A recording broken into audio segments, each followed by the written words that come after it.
Hello students, welcome to our channel Pioneer Education Academy. आज का जो हमारा टॉपिक है वो है कारक। कारक किसे कहते हैं, इससे जानने से पहले हम समझ लें कि कारक का शाब्दिक अर्थ होता है करने वाला।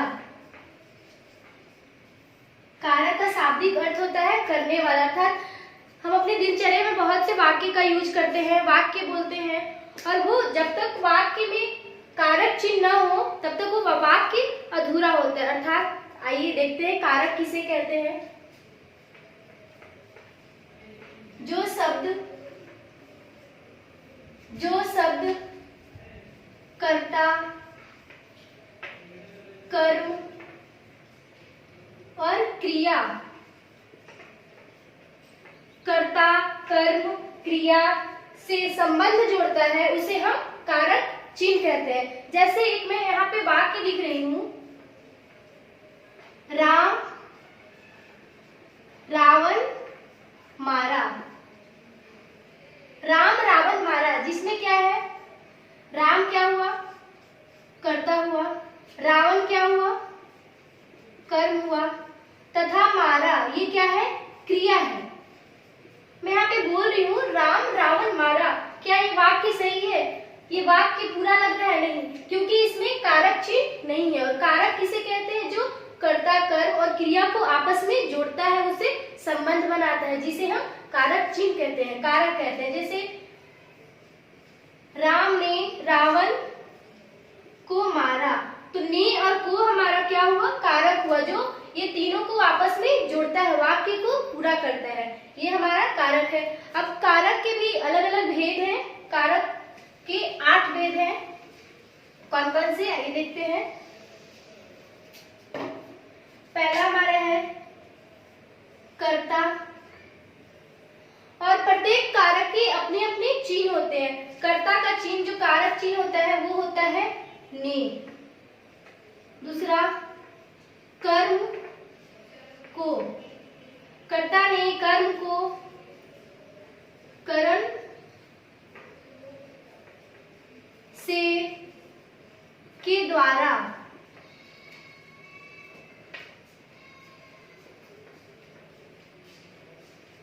संप्रदान के लिए,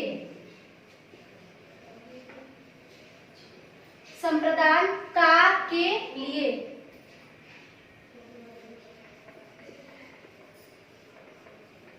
आपादान से, ये जुदाई के लिए है। जब कोई वस्तु किसी वस्तु से अलग होती है, उस वाक्य में हम से का प्रयोग करेंगे। यहाँ भी से है, लेकिन इसका यूज के द्वारा करते हैं।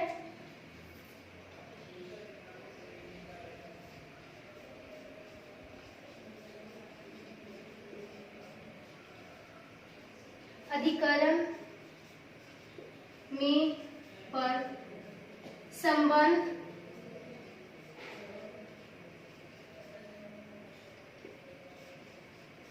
का, के, की।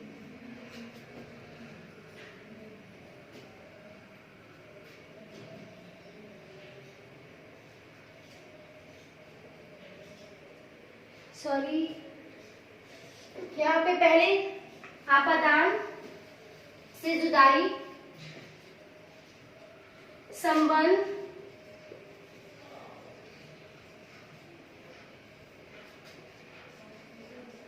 का, के, की।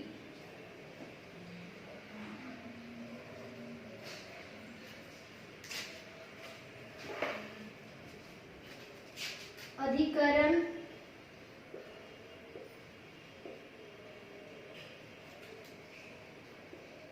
में, पर, तथा लास्ट संबोधन। तो ये जो हमारे कारक है, ये 8 कारक के 8 भेद होते हैं। कौन कौन से? पहला कर्ता, जिसका चिन्ह होता है ने। दूसरा कर्ता ने कर्म को करण से के द्वारा, संप्रदान के लिए, अपदान से जुदाई, संबंध का के की, अधिकरण में पर और संबोधन में हे,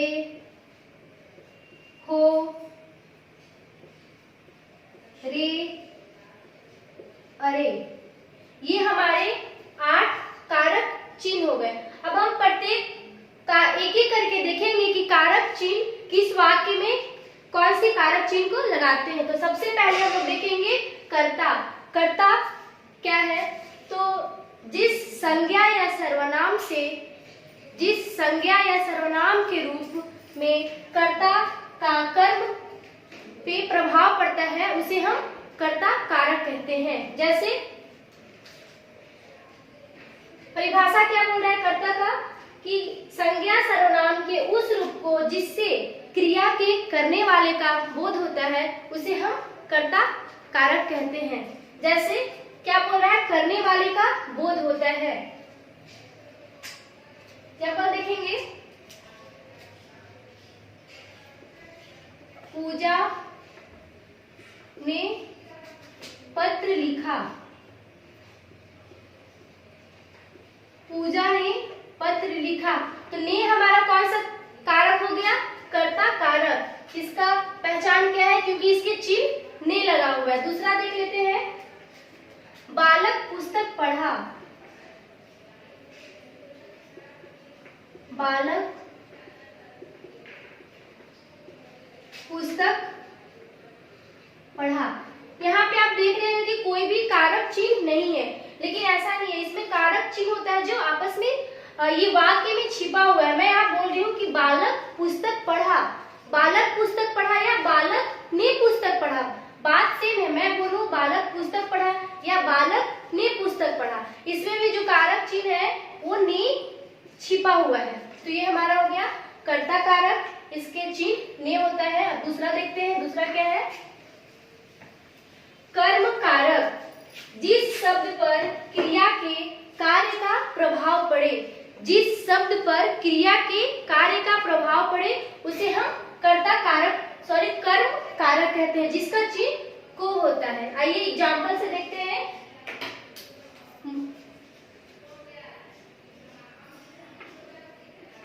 श्री कृष्ण ने कंस को मारा। कंस को मारा। को जो हमारा हुआ वो कर्म कारक हुआ, क्योंकि क्या बोला जा रहा है कि वे शब्द जिस पर क्रिया के कार्य का प्रभाव पड़े। तो क्रिया हमारा क्या है? मारा। तो इसका कार्य क्या है? क्रिया के कार्य पे प्रभाव पड़े। क्रिया का कार्य क्या है? कि कंस को मारा। तो ये जो हमारा चिन्ह हुआ वो हुआ कर्म कारक। एक और,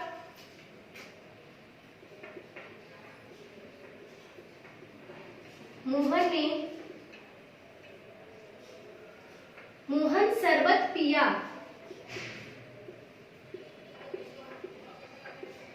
इसमें भी वही है, सेम कंडीशन। आपको लग रहा होगा इसमें कोई भी कारक चिन्ह नहीं है, किंतु इसमें भी कौन से कारक चिन्ह है? कर्म कारक। शरबत पिया या मोहन ने शरबत को पिया, बात सेम है। तो इसमें भी को जो है कारक चिन्ह वो छिपा हुआ है। तो ये हमारे हो गए कर्म कारक। तीसरा देखेंगे। तीसरा क्या है? करण कारक। करण का कारक चिन्ह क्या होता है? से के द्वारा, अर्थात जिस कर्ता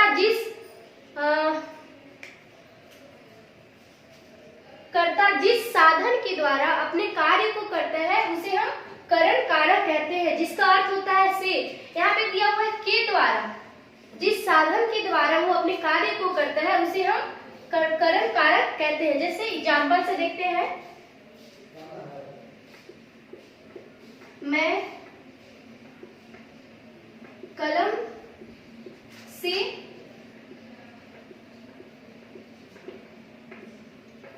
लिखती हूँ। तो मैं लिखने का काम किस साधन से की? कलम से। तो इसमें जो ये से है वो क्या है? करण कारक। से जो चिन्ह है वो क्या है? करण कारक। उसी प्रकार से मैं बोलूं कि बिट्टू साइकिल से कोचिंग जाता है, तो वो कोचिंग किस साधन से जा रहा है? साइकिल के द्वारा वो जा रहा है। जैसे मैं बोल रही हूँ कि शिक्षक बुक से, किताब से पढ़ा रहे हैं, तो शिक्षक अपने काम को किस साधन से किए? बुक से पढ़ाने का कार्य कर रहे हैं, तो हमारा हो जाएगा करण कारक। अब दूसरा संप्रदान के लिए। कर्ता जिसके लिए कुछ कार्य को करता है उसे हम संप्रदान कारक कहते हैं। के लिए यहाँ पे बोला जा रहा है के लिए, इसका चिन्ह क्या होता है? के लिए। कर्ता द्वारा जिसके लिए कुछ कार्य किया जाए उसे हम संप्रदान कारक कहते हैं। जैसे मैं बोलती हूँ कि सुधा मुझसे मिलने आई,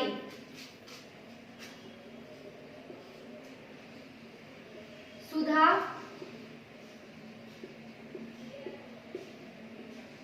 मुझसे मिलने आई, सुधा मुझसे मिलने आई या सुधा मुझसे मिलने के लिए आई। तो यहाँ पे संप्रदान कारक क्या आएगा? क्या छिपा हुआ है? के लिए। मैं बोलूं कि सुधा मुझसे मिलने आई या मिलने के लिए आई, बात सेम है। तो ये हमारा संप्रदान कारक हो गया। अब हम पढ़ेंगे आपादान।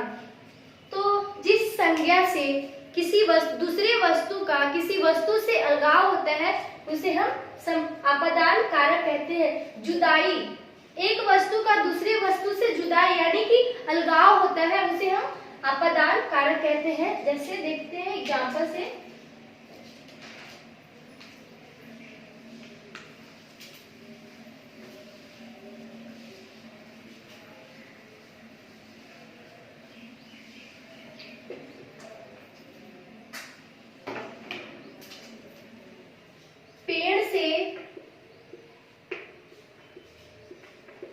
पेड़ से पत्ते गिरते हैं, पेड़ से पत्ते गिरते हैं। तो पेड़ से पत्ते जब गिर रहा है तो पत्ता का क्या हो रहा है? उससे अलगाव हो रहा है यानी कि जुदाई हो रहा है। मैं बोलूं छत से बिल्ली गिर गई, तो छत से बिल्ली का क्या हुआ? जुदाई हुआ, अलगाव हुआ। तो ये कौन सा कारक हो जाएगा? आपादान कारक। जिस वस्तु से किसी वस्तु का अलगाव होता है उसे हम आपादान कारक कहते हैं। छत से बिल्ली गिर गई, तो उसमें क्या हो रहा है? छत से बिल्ली का अलगाव हो रहा है, जुदाई हो रहा है। वो कौन सा कारक हमारा हो जाएगा? आपादान कारक। अब छठा है संबंध कारक। जिस वस्तु से किसी वस्तु का एक दूसरे से संबंध होता है उसे हम संबंध कारक कहते हैं, अर्थात एक दूसरे से संबंध होना। जैसे मैं बोलती हूँ राजा दशरथ के 4 पुत्र थे, 4 पुत्र थे। तो राजा दशरथ का संबंध किससे आ रहा है? अपने 4 पुत्र से। तो जिसमें किसी दो व्यक्ति का आपस में संबंध होता है उसे हम संबंध कारक कहते हैं। राजा दशरथ के 4 पुत्र थे, वह कृष्ण का पुत्र है, वह कृष्ण का पुत्र है। इसमें भी संबंध को बता रहा है कि कोई व्यक्ति है जो किसका पुत्र है? कृष्ण का पुत्र है। तो ये हमारा संबंध कारक हो गया। जो दो व्यक्तियों के बीच में या दो वस्तुओं के बीच में संबंध बताता है उसे हम संबंध कारक कहते हैं। इसका चिन्ह का, के, की होता है। तथा अधिकरण, अधिकरण कारक के बारे में समझेंगे कि संज्ञा के जिस रूप से क्रिया के आधार पर प्रभाव पड़े, संज्ञा के जिस रूप से आधार का प्रभाव पड़े, अर्थात कोई भी वस्तु किसी वस्तु के ऊपर में हो उसे हम अधिकरण कारक कहते हैं। में पर, किसी वस्तु के ऊपर, जैसे मैं बोलूं कि बेंच पे बच्चे खड़े हैं तो वहां पे कौन सा कारक हो गया? अधिकरण। में पर, किसी वस्तु के ऊपर, बेंच पे स्टूडेंट खड़े हैं या कोई बालक खड़ा है तो उसमें कौन सा कारक बता रहा है? हमारा अधिकरण कारक, क्योंकि उसके ऊपर है। पेड़ पे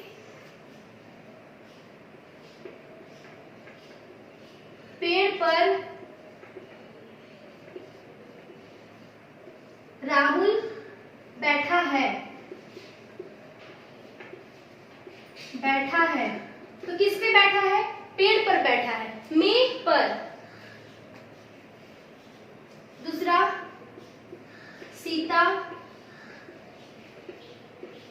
छत पर है,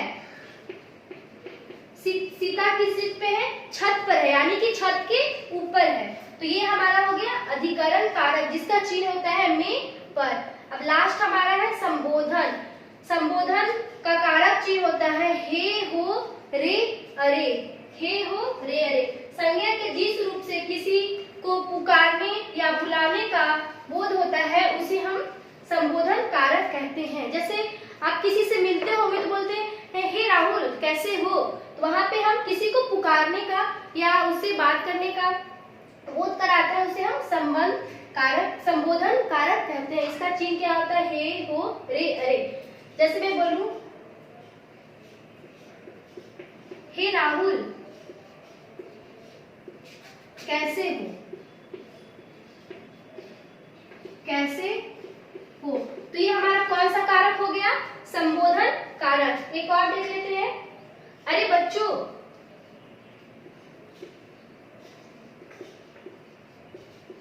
अरे बच्चों यहाँ आओ, यहाँ आओ। कौन सा कारक आ रहा है? अरे बच्चों यहाँ आओ। तो इसमें इस वाक्य से पता चल रहा है कि वो किसी को बुला रहा है कि यहाँ आओ। तो इसमें कौन सा कारक हो जाएगा? संबोधन कारक। तो ये हमारे कारक थे। कारक के कितने भेद होते हैं? 8 भेद होते हैं और सभी कारक चिन्ह का यूज अलग अलग वाक्यों में अलग अलग तरीके से किया जाता है। तो इसे आप नोट कर लेंगे कारक को, और सभी का कारक चिन्ह भी, और घर पे बैठकर याद करेंगे। बस आज की क्लास के लिए इतना ही। मिलेंगे अगली क्लास में नए चैप्टर के साथ। So thank you.